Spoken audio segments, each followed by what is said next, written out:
Good day again, grade 9. So here's another set of examples sa addition and subtraction ng radical expression. So let's have number 3 example.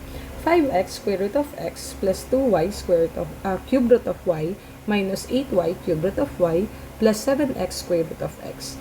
So same consideration, dapat they are the same radical, they are like radicals, so dapat they have the same index and same radical.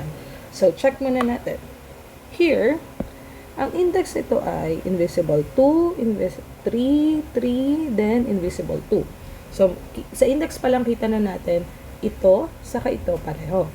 Ito, saka ito, pareho. Now, sa radical naman po, x, y, y, x. So, medyo magkaiba rin sila. Pero ito at ito, pareho. Ito at ito, pareho. So, in short, we will add lang natin.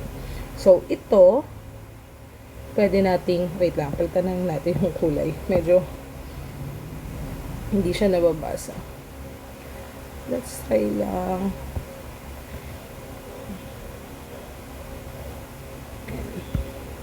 Ito, pwede nating isama dito. Okay? Then, ito,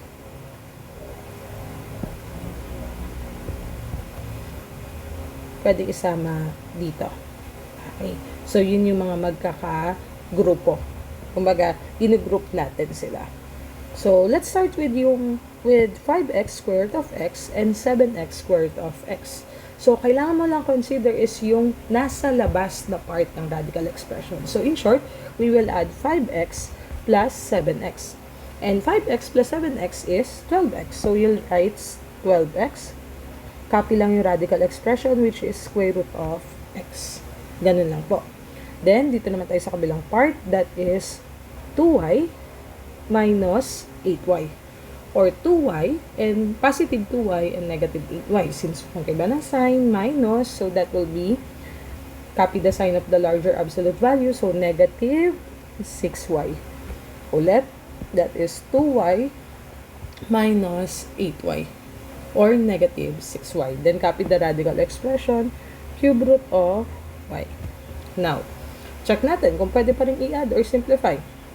Index nito is 2, index nito is 3. So, dun pa lang alam na natin, hindi natin sila pwedeng i-add or subtract. So, here's the final answer. Okay, punta tayo sa example number 4. 2 square root of 12 plus 6 square root of 75 minus 2 square root of 300. Now, if you'll notice, they have the same index. 2, 2, and 2. So, since pareho sila ng index, pwede sana silang i-add. Kaya lang, they have different radicand. Pero kung mapapansin mo, yung mga radicand sila, hindi naka-simplest form. So, itry muna natin i-simplest form para malaman natin kung pwede ba silang maging like radical. So, let's start with square root of 12. Ang square root of 12 ay pwede sa 4 times 3. Then, doon tayo sa square root of 75. That is pwede sa 25 times 3.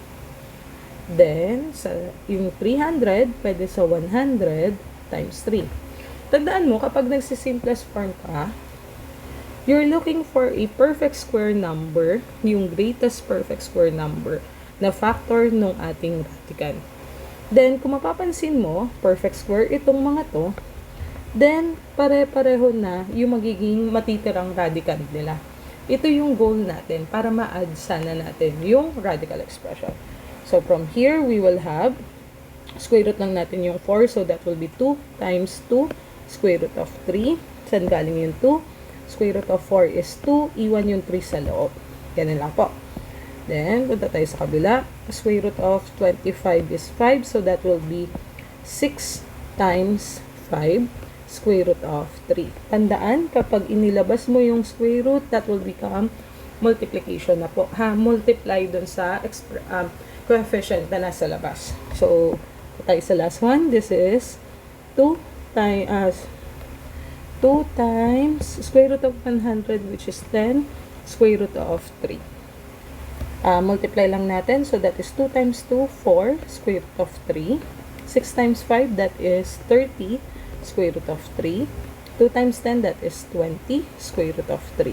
So, kung mapansin mo, minultiply lang natin itong mga to. Okay. Then, from here, same index na sila. And they also have the same radical.